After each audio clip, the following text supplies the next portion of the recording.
Құрметті қатысушылар, 2025 жылғы 3 тамыз нөмір 286 қоғамдық тыңдауларды өткізу қағидаларының екінші тарауы 22 тармағына сәйкес тиісті әкімшілік аумақтық бірліктің жергілікті атқарушы органы қоғамдық тыңдаулардың барлық барысына бейне және аудиожазбаны қамтамасыз етеді. Көріп отырғаныңыздай, залда бейнежазба жазу құралдары орнатылған. Түрлі нәтижелері тыңдаулар хаттамасына қосылатын болады. Сондай-ақ қағидалардың 20 тармағына сәйкес тиісті әкімшілік аумақтың бірліктің жергілікті атқарушы органы немесе әзірлеуші мемлекеттік органның өкілі қоғамдық тыңдаулар қатысушыларының жеке басым куәліктерінің құжаты арқылы тіркеледі. Осыған байланысты барлық қатысушыларды жеке басым куәландыратын құжатпен тіркеуден өтуге шақырамын. Қоғамдық тыңдаулар хаттамасын тіркеу парағына өзіңіздің тегіңізді, атыңызды, әкеңіздің аты, телефон нөмірлеріңізді көрсетіп қол қойылуын сұралады. Құрметті қатысушылар, экологиялық заңнаманың талаптарына сәйкес қоғамдық тыңдаулар қоршаған ортаның және азаматтардың денсаулығына тікелей әсер ету үшін жобалар бойынша өткізіледі. Бүгін қоғамдық тыңдаулар Истувет жеке компаниясының Ақтас северный учаскесінде қатты пайдалы қазбалар барлау жоспарына мүмкіндік болатын мәселелер жөніндегі есеп жобасы құралады. Қағидалардың 25 тармағына сәйкес аумағында қоғамдық тыңдаулар өткізіліп жатқан тиісті әкімшілік аумақтық бірлік әкімі аппарат өкілінің төрағалығымен өткізіледі. Осылайша қоғамдық тыңдаулардың төрағасы Ақтас әкімі Баймағамбетов Азамат Серікұлы, яғни мен боламын. Сонымен қатар тыңдаулар алдында қоғамдық тыңдаулардың хатшысы сайланады. Ол қатысушылардың қарапайым көпшілігінің дауысы арқылы таңдалады. Бүгінгі тыңдаулардың хатшысы таңдауға көшейік. Бүгін қоғамдық тыңдаулардың хатшысы ретінде элемент ТО өкілі Мұстафин Марат кандидатурасы ұсынамын. Хатшысын таңдау үшін дауыс беру сұраймын, қол көтеру қажет. Тоғытыңдар, бұл не нәрсе өзі? Бірінші түсіндір, содан кейін барып яқылайық та, қол көтерейік та. Не жиын бұл? Мені хатшы болса... Бұл не жиын өзі? Негізі жиынның негізі не жиын? Түктемес қол көтеріп жатырмыз, не үшін қол көтеріп жатырмыз? Білмеймін. Шөтті оздайды. Түсіндірсеңдерші бірінші, неге жинатындар халықты? Келген мәселем осындайда, осында 3 шақырым жерде Ақтас Северный деген учаскені барлау үшін. Ол әлі кен орны емес, ол әлі участок, соның барлауын жасау үшін. Жасау кезінде барлаудан шыққан жұмыстардан экологияға зияны жоқ турасында. Қандай фирма? Соны мен бүкілін айтам бүгін сізге. Түсіндіріп берем бәрін. Болды. Ал қол көтеру мәселесі, ол бүгінгі жиналыстың мені хатшы ретінде сайлаватсыздар.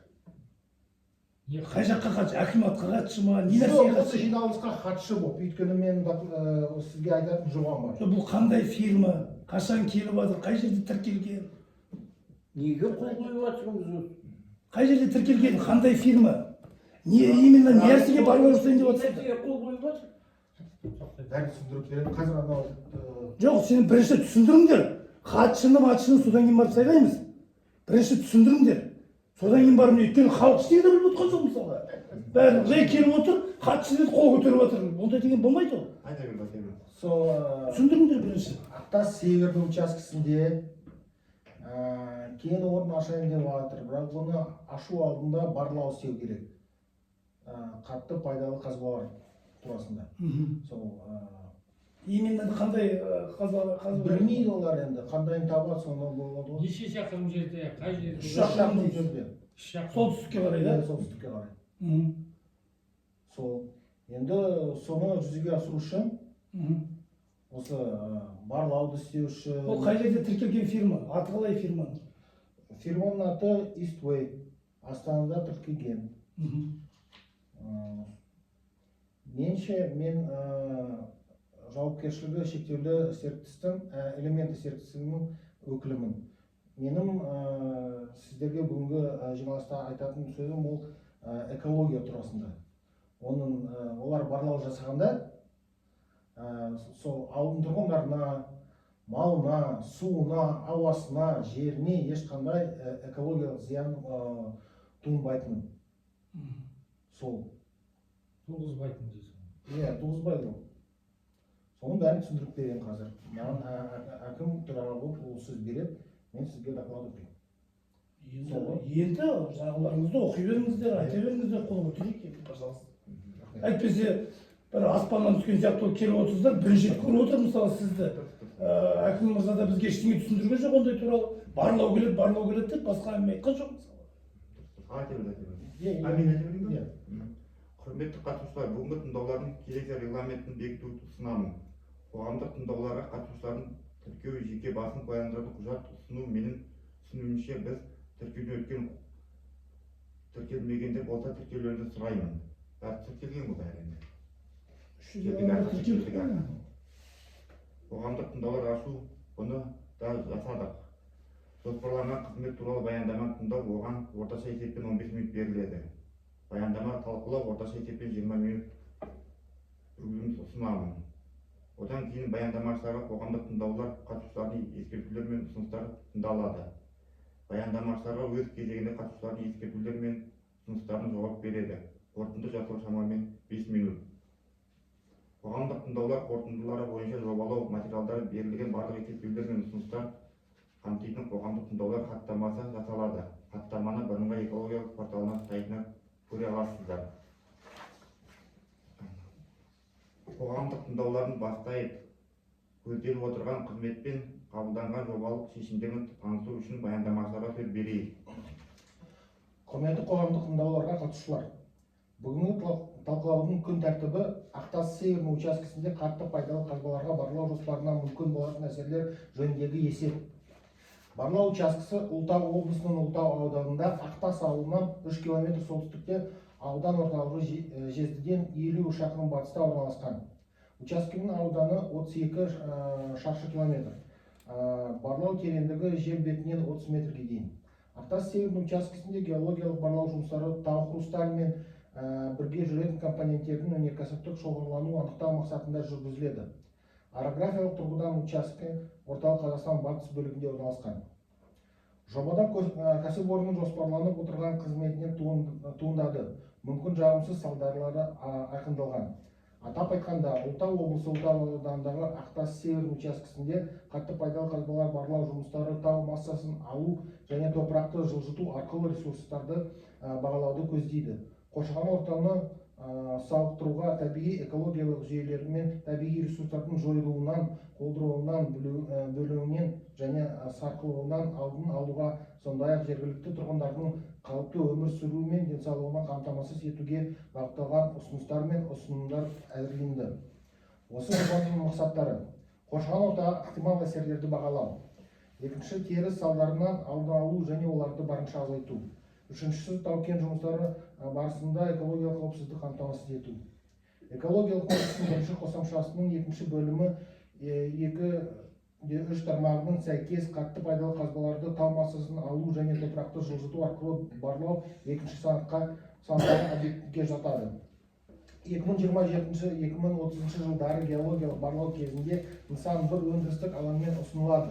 Онда атмосфераға ластаушы заттардың бір ұйымдастырылмаған көзі қарастырылған. Ластаушы заттардың жиынтығы шығарындылары 2,7 тонна жылына. Автокөлік пен техниканың шығарындылары 0,1 тонна жылына құрайды. Ұсынылған ақпарат көлемі қабылданған шешімдерді талдау және қоршаған ортаның компоненттеріне нысанның теріс әсерін болдырмау шараларын қамтамасыз ету үшін жеткілікті. Барлау жұмыстарының қойылған міндеттері келесі әдістер арқылы шешіледі. Бірінші, жобалау және дайындық кезеңі. Екінші, далалық жұмыстарға дейінгі дайындық. Үшіншісі, топогеодезиялық жұмыстары. Төртіншісі, іздеу маршруттары. Бесіншісі, геофизикалық зерттеулер. Алтыншысы, тау-кен жұмыстары. Жетіншісі, қалың бұрғылау. Сегізінші, апробалау жұмыстары. Тоғызыншы, үлгілерді өңдеу. 10-шы зертханалық аналитикалық жұмыстар. Содан кейін тау-кен қазбаларын толтыру және жерді рекультивациялау, камеральдық жұмыстар, тасымалдау және көшірулер, іс-сапарлар, минералдық ресурстар мен қорлар жөніндегі есепті әзірлеу. Соңғысы есептің лицензиясы. Осы барлау жоспарында көзделген геологиялық барлау жұмыстарының түрлері мен көлемдері 2025 жылғы 15 шілдедегі номер 3471 ТПИ барлау лицензиясы бойынша учаскенің толық және кешенді бағалауды қамтамасыз етуге арналған. Жоба өңірге әлеуметтік экономикалық пайда әкеледі, жаңа жұмыс орындары ашылады және Алтай ауданының дамуына ықпал етеді. Назарыңызға рахмет. Солай,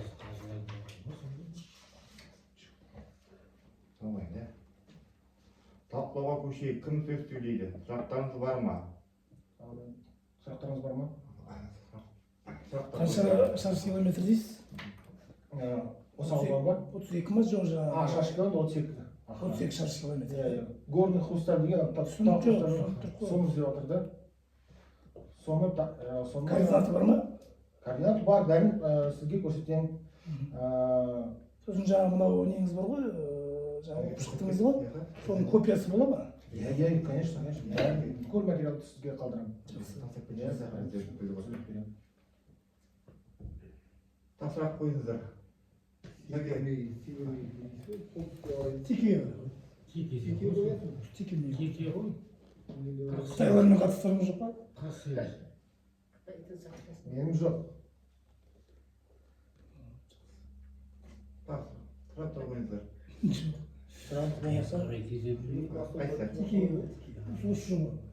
Қоғамдық тыңдауларды өткізу қағидаларына сәйкес қоғамдық тыңдаулар нәтижелері бойынша кәсіпорын қоғамдық пікірді ескеру және ұсынылған жобаға өзгерістер енгізуі тиіс. Бейнежазбасы бар қоғамдық тыңдаулар хаттамасы қоршаған ортаны мен табиғи ресурстар жай-күйі туралы ұлттық деректер банкінің сайтында жарияланады. Тапсырыс берушілер мен жобалар сұрақтарыңызға толық және нақты жауап береді деп ойлаймын. Қоғамдық тыңдаулар өткізуге деген деуге болады. Регламент ескере отырып тыңдауларды жабық деп жариялаймын. Болды, рахмет. Не қайда? Атыңыз кім болады? Марат. Мәке, бұл фирма өзі Қазақстанда зарегистрированный фирма ғой, да? Иә.